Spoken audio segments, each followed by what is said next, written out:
오늘 우리는 다윗에 대한 말씀을 함께 보고자 합니다. 다윗은 성경의 인물 중에 정말 매우 비중 있게 매우 중요한 사람 가운데 한 사람이죠. 다윗을 사도행전 13장에서는 하나님 마음에 합한 자, 하나님 마음에 맞는 자, 그 하나님 마음에 꼭 맞는 사람이라고 묘사됩니다. 칭찬받은 것입니다. 하나님은 다윗의 무엇이 그토록 좋으셨을까? 그를 그토록 칭찬하셨을까? 그가 위대한 일들을 많이 했기 때문이 아니라 오늘 말씀을 통해 본다면 그가 예배에 성공한 사람이기 때문인 줄 믿습니다. 오늘 말씀을 통해서 이 다윗의 예배의 모습을 살펴보고 우리도 그 하나님 마음에 합한 자, 하나님 마음에 맞는 자 되어 칭찬받길 간절히 소망합니다. 다윗이 성공한 예배자가 될 수 있었던 것 첫 번째 이유는 그가 회개하는 사람이었기 때문입니다. 다윗은 오늘 본문 말씀 앞부분에 보면 우리가 읽지 않은 부분인데 우리가 잘 아는 내용입니다. 하나님의 궤를 예루살렘으로 모셔오려다가 실패하는 장면이 기록되어져 있습니다. 그때 당시 하나님의 궤는 아비나답이라는 사람의 집에 있었습니다. 오늘 말씀 이제 앞부분에 1절에 보면 다윗이 3만 명의 사람들을 동원해서 그 하나님의 궤를 모셔오는 장면을 보게 됩니다. 그 많은 사람들을 통해 하나님을 찬양하고 또 그 앞에서 아비나답의 아들 우사와 아효가 하나님의 궤를 새 수레, 새로 만든 새 수레에 싣고 예루살렘에 있는 다윗 성으로 향하는 장면이 기록되어져 있습니다. 그런데 잘 진행되어져 오다가 나곤이라는 사람의 타작 마당에 이르러서 소가 날뛰게 된 겁니다. 그러니 수레에 실려있던 하나님의 궤가 흔들거리며 땅에 떨어지려고 하자 그때 우사라는 사람이 손을 들어서 하나님의 궤를 붙들었는데 그때 우사가 그 자리에서 죽임을 당합니다. 그리고 그 땅의 이름을 베레스 우사라고 이름 지었습니다. 다윗의 첫 번째 시도가 실패로 돌아간 것입니다. 그리고 다윗은 그 일로 하나님의 궤가 두려워서 가드 사람 오벳 에돔의 집에 하나님의 궤를 그냥 내버려 둡니다. 우사가 죽는 그 장면을 보고 이 하나님의 궤가 정말로 무서운 것이구나 라는 것을 생각하고 오벳 에돔의 집에 맡겨 놓은 것입니다. 다윗성으로 모셔오지 않고 그곳에 내버려 둔 것입니다. 다윗은 그러고 나서 곰곰이 생각해 보았을 것입니다. 왜 하나님이 우리의 발걸음을 막으셨을까? 이 모든 것이 우연이 아닐진데 왜 하나님이 막으셨을까? 무엇이 잘못되었는가? 곰곰이 고민했을 것입니다. 그리고 나서 깨달았습니다. 다윗이 깨달았는데 그것이 무엇이냐면 하나님의 궤를 옮기는 방법이 잘못된 것입니다. 하나님의 궤는 하나님이 명령하신 말씀대로 순종해서 그 궤를 옮겨야 되는데 그렇지 않은 자신의 죄를 깨닫게 됩니다. 원래 기록되어 있기로 하나님의 궤는 아무나 만질 수 없었습니다. 모세의 이후로 또 출애굽해서 광야와 또한 가나안 땅에 이르기까지 성막에 모셨던 그 하나님의 궤는 거룩한 것이기에 함부로 대할 수 없었습니다.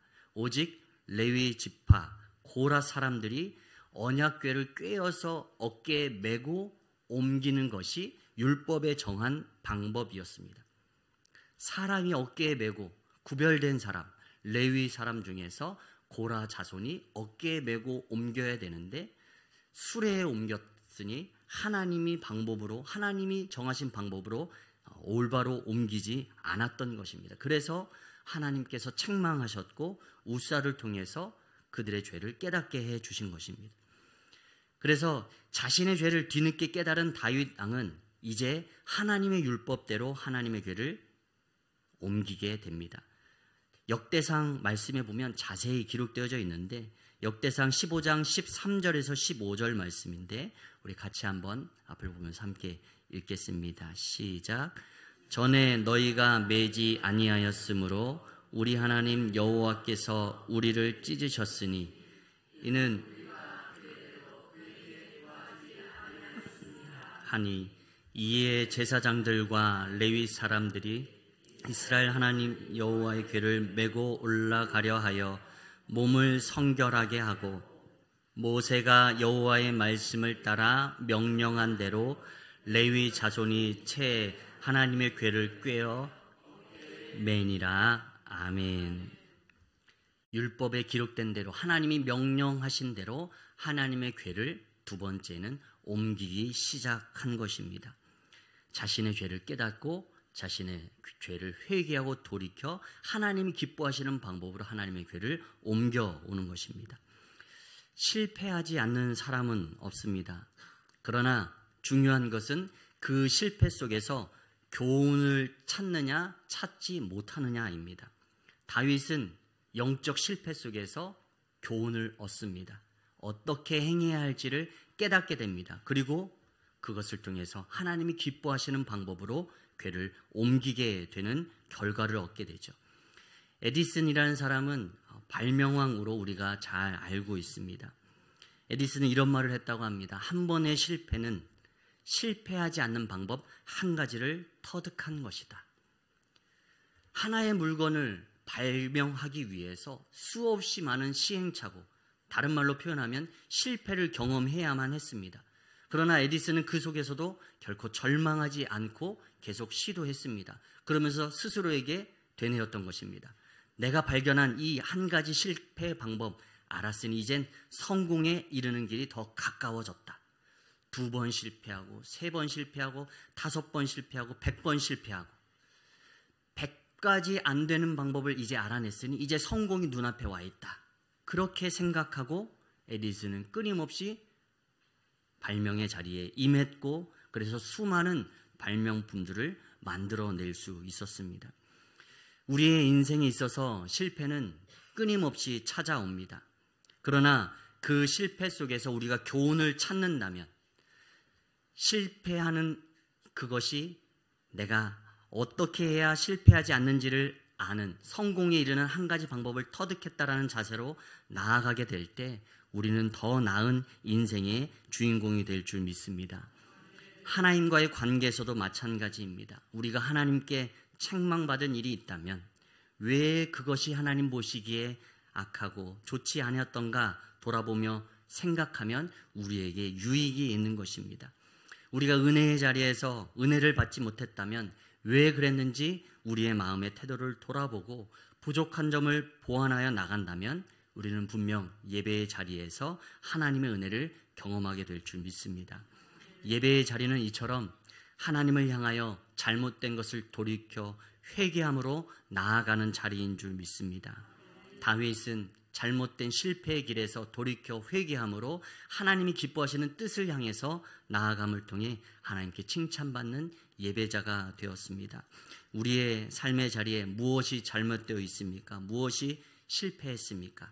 그 잘못의 자리에 실패의 자리를 돌아보고 반성하고 회개함으로 하나님의 임재를 경험하는 여러분들의 삶이 되시길 간절히 축복합니다. 두 번째, 다윗이 성공한 예배자가 될 수 있었던 것, 두 번째 이유는 그가 하나님의 임재를 사모하는 사람이었기 때문입니다. 하나님의 궤는 하나님의 임재를 상징합니다. 그래서 다윗은 그 하나님의 궤를 자신의 성으로 모셔오려고 했던 것입니다. 물론 하나님의 임재를 상징하는 이 하나님의 궤를 그래서 잘못 사용한 예도 있었습니다. 바로 엘리 제사장 때의 일이었는데 이스라엘 백성이 블레셋과 진을 치고 이제 전쟁을 하려고 앞두고 있습니다. 그때 당시 모든 전쟁은 국가와 국가 간의 전쟁이면서 또한 동시에 그 국가가 믿는 신과 또 그 국가가 믿는 신, 상대 국가의 신과 전쟁을 의미했습니다. 그래서 이스라엘 백성은 블레셋과의 전쟁에서 승리하고자 하나님의 임재를 상징하는 하나님의 언약궤를 그 전쟁터에 가져오게 했습니다.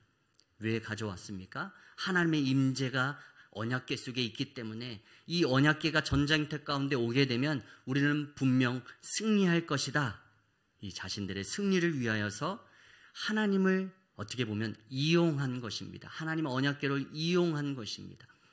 모든 전쟁의 주인은 하나님이시기에 이 전쟁에 나아가기 앞서서 하나님 앞에 묻고 먼저 무릎 꿇어야 했던 것이 이스라엘 백성들인데 자신의 뜻을 고집하며 묻기는커녕 하나님의 언약궤를 전쟁터 한가운데 두며 하나님 이곳에 계시오니 이 전쟁을 승리로 이끌어 주옵소서.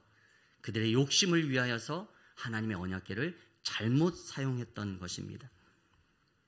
다윗이 오늘 말씀 앞부분에 이 첫 번째 하나님의 궤를 모셔오려고 했던 그 시도도 하나님을 이용하려는 잘못된 의도가 있기 때문에 하나님이 경고하신 것이었습니다. 지금 다윗이 처한 환경은 그렇습니다. 다윗은 온 이스라엘의 12지파, 온 이스라엘의 왕으로 추대받았습니다. 다윗 왕은 한 번에 이 12지파의 왕으로 추대받지 못했습니다. 과정이 있었는데 처음 목동으로 있었을 때 기름 부음 받았습니다. 사무엘 선지자를 통해 기름 부음 받았는데 그것이 15년이 지나서 30세가 되어서 유다의 왕이 됩니다. 유다 지파의 왕이 됩니다. 그리고 또 7년 6개월이 지나서 12지파의 왕이 됩니다. 약 37세가 되어서야 왕의 자리에 온 이스라엘 12지파의 왕이 된 것입니다. 15세에 사무엘 선지자를 통해 목동으로서 기름 부음 받았는데 37세가 되어서야 12지파 온 이스라엘의 왕으로 추대받은 것입니다. 다윗에게는 이제는 마음이 조급합니다. 12지파로부터 정통성을 인정받는 진정한 왕이 될 필요가 있었습니다. 정치적으로도 종교적으로도 자신의 왕권을 강화할 계기가 필요한데 그것이 곧 하나님의 궤였습니다. 하나님의 궤가 자신의 성으로 들어오게 되면 종교적으로도 정치적으로도 자신의 왕권이 강화될 것이라고 생각했던 것입니다. 마치 엘리 제사장 때 하나님의 궤를 블레셋과의 전쟁터 한가운데 모시고 나왔듯 다윗성의 하나님의 궤를 모심을 통하여서 자신의 왕권이 더욱 강하여지기를 원했다라는 것입니다. 그래서 하나님의 궤를 모셔오는 것에는 정말 혈안이 되어 있었지만 그 하나님의 궤를 정작 어떻게 모셔와야 하는지에 대해서는 살펴보지 않고 그냥 수레에 싣고 오려고 했던 것입니다. 그리고 3만 명의 사람들을 불러 모아서 이 모든 행사를 잘 치러내야지 라고 생각했지만 이 모든 것은 다윗의 욕심을 위해서 이루어진 일이었다라는 것입니다. 선한 의도가 아니라 하나님의 임재를 상징하는 언약궤를 통해서 자신이 무엇인가 이득을 얻고자 했던 일이었기 때문에 하나님께서는 베레스 우사를 쳐 죽이심으로 말미암아 다윗의 그 악한 의도에 경고를 주셨던 것입니다. 한 번 심판을 받고 나서 한 번 실패를 경험한 이후 이제 다윗은 하나님의 궤를 모셔오기 위해 더욱 철저히 준비합니다. 하나님의 궤를 이용하기 위해서가 아니라 하나님의 임재를 온전히 누리기 위해서 더욱 철저히 준비한 것입니다. 하나님의 궤를 옮기는 방법, 그것을 하나님의 뜻대로 하는 것뿐만 아니라 그 일에 참여하는 자들의 성결까지 철저하게 준비합니다. 그리고 하나님의 궤를 모시기 위해 친 그 장막에 하나님의 궤를 모셔두고 하나님께 예배 드립니다. 오늘 말씀 뒷부분인데요. 17절 말씀입니다. 우리 17절 말씀 우리 같이 함께 읽겠습니다. 여호와의 궤를 메고 들어가서 다윗이 그것을 위하여 친 장막 가운데 그 준비한 자리에 그것을 두매 다윗이 번제와 화목제를 여호와 앞에 드리니라. 아멘. 다윗이 하나님의 언약궤를 모셔오는데 여러 가지 어려움이 있었지만 다윗은 하나님의 궤를 기필코 자신의 성으로 모셔오게 됩니다. 그리고 그 하나님의 궤로 말미암아서 다윗성에 들어오게 된 그 하나님의 궤로 말미암아서 다윗과 온 백성이 기뻐하며 찬양하며 하나님께 예배합니다. 그리고 번제와 화목제를 하나님 앞에 드리게 됩니다. 이 하나님의 임재를 사모하는 다윗의 열정이 이 모든 결과를 이루게 되었습니다. 다윗은 그토록 하나님의 언약궤를 사모하는 사람이었습니다. 한 번의 실패를 겪었지만 결코 포기하지 않았습니다. 그런데 하나님의 이 궤, 하나님의 임재를 상징하는 이 하나님의 궤, 이 안에는 과연 무엇이 들어있는가 한번 잠시 살펴보며 그 영적인 의미를 새겨보고자 합니다. 이 안에는 총 3가지의 물건이 들어있는데 하나님의 궤 안에는 첫 번째 10계명의 2 돌판이 들어있습니다. 그리고 두 번째 만나를 담은 항아리가 들어있습니다. 그리고 세 번째 아론의 쌍난 지팡이가 들어있습니다. 먼저 첫 번째 돌판입니다. 하나님이 모세를 통해 이스라엘 백성에게 주셨던 10계명의 2 돌판. 이것은 하나님과 이스라엘 백성과의 계약을 의미합니다. 이 계명을 지켜 행하면 하나님은 그들의 하나님이 되며 그들은 하나님의 백성이 된다라는 하나님의 약속입니다. 이제 다윗은 이 2 돌판을 다윗성에 모시게 됩니다. 다윗은 하나님의 말씀을 가까이 하며 이 말씀을 마음에 새기고 즐거워하며 또 그 말씀을 따라 살아가는 삶이 얼마나 복된 삶인지 잘 알았습니다.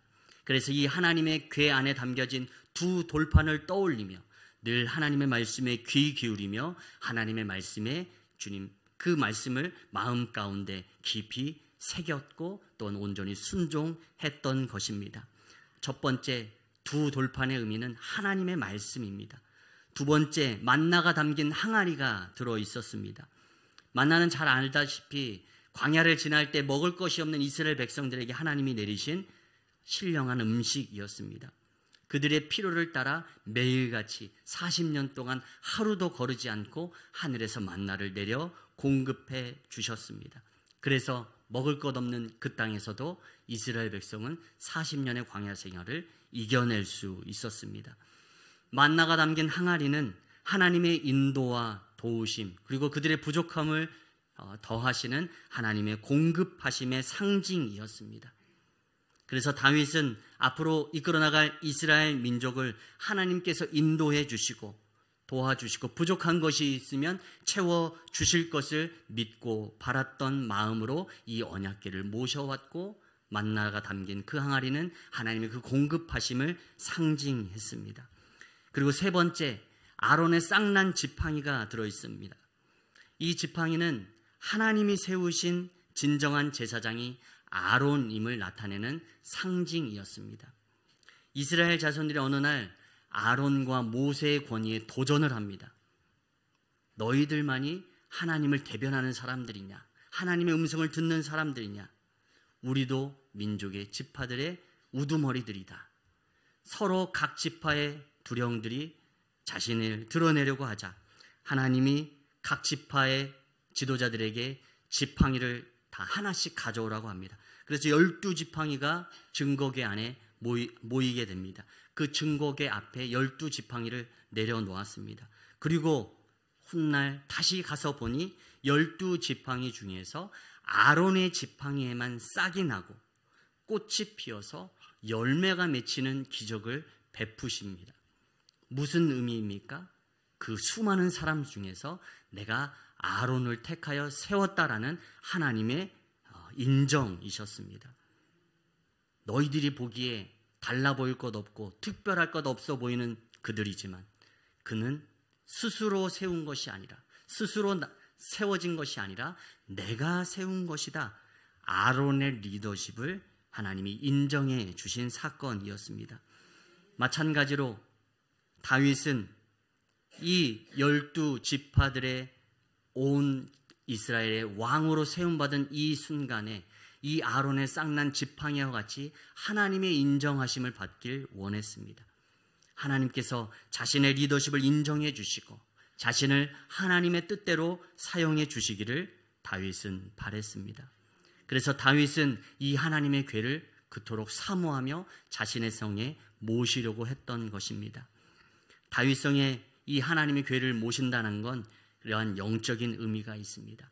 하나님의 말씀을 가까이 하는 것입니다.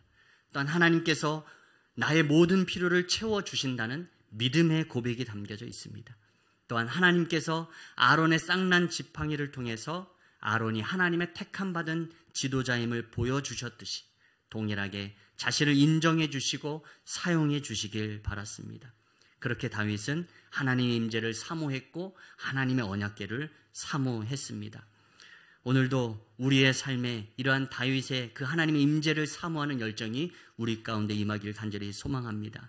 그래서 우리도 그 하나님의 임재를 사모하며 우리가 하나님의 백성이요 하나님의 자녀임을 깨닫고 우리의 삶을 인도하시고 도우시고 채우시는 그 하나님을 날마다 경험하며 우리를 세우신 분이 하나님을 인정하며 사는 우리가 되기를 간절히 소망합니다.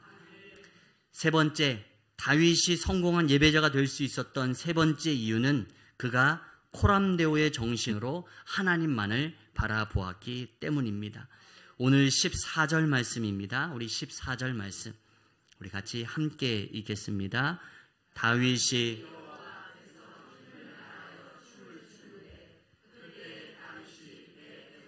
입었더라. 아멘. 다윗이 자신의 성 안에 하나님의 언약궤가 들어오자 그 기쁨을 주체하지 못하고 힘을 다하여 온 힘을 다하여 춤을 춥니다. 배에 에봇을 입었는데 그 에봇이 벗겨지는 것조차 흘러내리는 것조차 알지 못한 채 정말로 술 취한 사람처럼 온 백성들이 바라보고 또 온 사람들이 보고 있는 그 앞에서 하나님 앞에 춤을 추며 찬양하는 것입니다. 지금 다윗은 누구 앞에서 춤을 춘 것일까요? 하나님 앞에서 춤을 춘 것입니다. 우리의 인간의 눈으로는 그 사람들 앞에서 왕이 채통 없이 어떻게 저렇게 할 수 있어? 사람들이 보이지만 다윗은 지금 그 수많은 사람들이 눈에 보이지 않습니다. 오로지 내가 지금 하나님 앞에 있다라는 사실만이 중요하고 나의 이 사모함 가운데 하나님이 지금 임재하시는구나 이 땅에, 그리고 나의 왕권 가운데 하나님이 인정해 주시는구나 그 기쁨 가운데 하나님만을 바라보며 찬양하며 춤을 추고 있는 것입니다. 하나님을 경외하는 사람은 어떠한 상황 속에서도 사람이 아니라 하나님을 먼저 의식하는 사람입니다. 지금 다윗은 수많은 백성들이 있지만 그 백성들은 하나도 신경 쓰이지 않습니다. 오직 하나님만이 보입니다. 사울의 온 집을 버리시고 하나님의 뜻을 거스른 사윗 왕을 버리시고 사울 왕을 버리시고 다윗 자신을 택하셔서 이제는 온 이스라엘 12지파의 주권자로 삼으신 하나님의 그 크신 은혜, 그 은혜가 너무도 기쁘고 감사해서, 그리고 지금 하나님의 궤가 자신의 성에 들어오는 것이 너무도 기쁘고 감사해서 하나님 앞에 힘을 다하여 춤을 추었습니다. 우리는 하나님 앞에 얼마나 순수하게 순전하게 하나님 앞에 서 있을 수 있는지 오늘 이 다윗의 모습을 통해 한번 돌아보길 소망합니다. 우리에게 있어서 때로는 손을 들고 찬양하거나 일어서서 찬양하는 것, 우리에게 익숙하지 않은 모습이고 또 때로는 주변에 사람들이 보여서 그것이 하나님 앞에 집중하는 것을 방해하게 되는 것을 또 경험하게 되기도 합니다. 그러나 우리가 다윗처럼 코람데오의 마음으로 하나님이 내 앞에 계신다라고 생각한다면 우리는 부끄럽지 않고 주님 앞에 그렇게 찬양할 수 있게 될 줄 믿습니다. 사랑하게 되면 그것을 우리가 경험하게 됩니다. 단 둘이 있는 것, 그것만을 좋아하지만 또 많은 사람들이 있어도 그 사람과 나에게만 관심을 갖게 되기 때문에 다른 사람들은 안중에 없게 됩니다. 사랑에 빠지기 때문에 그 사람만 보입니다. 내가 그 사람에게 어떻게 보여주고 그 사람이 나를 어떻게 볼 것인가, 그것만이 중요하지 수많은 옆에 사람들의 시선은 중요하지 않습니다. 다윗은 지금 그와 같은 심정으로 하나님을 사랑하는 마음으로 하나님을 찬양하고 하나님을 향해 기쁨으로 그 춤으로 하나님 앞에 찬양의 고백을 올려드리고 있는 것입니다.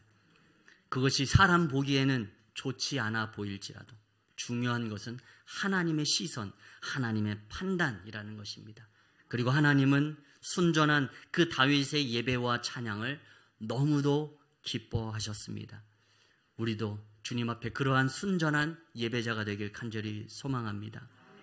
다윗은 하나님의 궤 앞에서 자신이 왕이라는 것을 드러내지 않았습니다.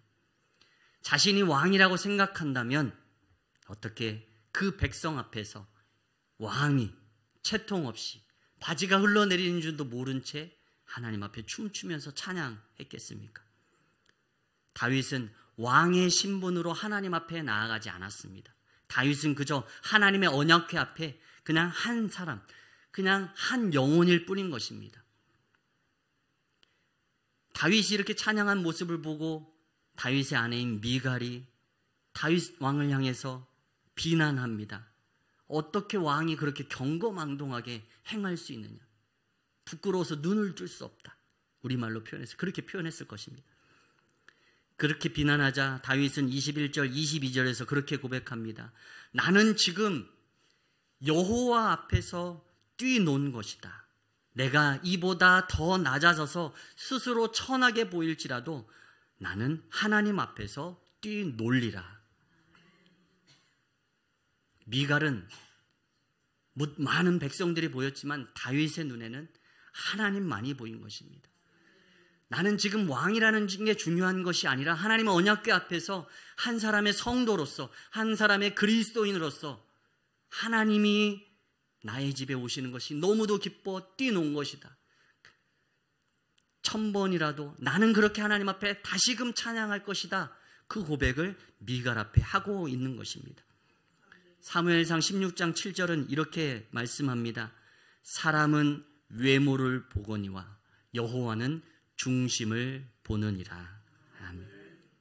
사람은 외모를 보지만 하나님은 마음의 중심을 보십니다. 하나님은 겉모습이 아니라 우리의 속마음을 보시는 하나님이십니다. 우리가 하나님 앞에 나아왔을 때 우리는 어떠한 모습입니까? 내가 왕이라고 하면서 체면을 차리며 그렇게 나의 사회적 지위 또한 직분을 내세우며 하나님 앞에 겸손한 모습으로 나아가지 못하고 있지는 않은지 오늘 이 다윗의 모습을 통해 돌아보길 원합니다. 온 이스라엘 다스리는 왕일지라도 온 백성 앞에 바지가 흘러내릴 것 모를 정도로 기쁨으로 하나님을 찬양했던 것, 그 모습으로 우리도 주님 앞에 나아가길 소망합니다. 하나님 앞에서 저도 목사로 나아가는 것 아닙니다. 하나님 앞에 한 성도로 나아가는 것입니다. 여기에 모든 직분을 가지신 분들도 마찬가지입니다. 장로님, 권사님, 집사님 모두가 다 그 직분으로 하나님 앞에 나아가는 것이 아니라 다윗처럼 그 왕의 직분, 그 가지고 있는 그 모든 지위와 체면 다 내려놓고 하나님 앞에 내 속 사람은 지금 어떠한 모습인지가 하나님의 주목 대상이라는 것입니다. 사람들 앞에서도 변함없이 코람데오의 정신으로 하나님 앞에 섰던 다윗, 겉모습에 신경 쓴 것이 아니라 사회적 지위와 체면에 신경 쓴 것이 아니라 오로지 하나님 앞에 섰다라는 그 믿음으로 예배의 자리에 섰던 다윗, 그 다윗의 모습을 하나님은 칭찬하십니다. 우리도 다윗 왕처럼 코람데오의 정신으로 그렇게 하나님 앞에 거짓 없이 진실되고 순전한 모습으로 설 수 있길 간절히 소망합니다. 말씀을 정리합니다. 오늘 우리는 하나님 마음에 합한 자인지 돌아보길 원합니다. 예배의 자리에서 하나님께 철저히 회개하고 하나님 앞에서 하나님의 임재를 그토록 간절히 사모하며 또한 하나님 앞에 있다라는 마음으로 그 코람데오의 정신으로 하나님 앞에 예배하고 있는지 돌아보길 원합니다. 우리의 예배의 자리에서 하나님이 기뻐하시는 그 하나님 마음에 합한 자 되어서 우리의 인생에 다윗과 같은 놀라운 역사를 이루어 가길 간절히 소망합니다.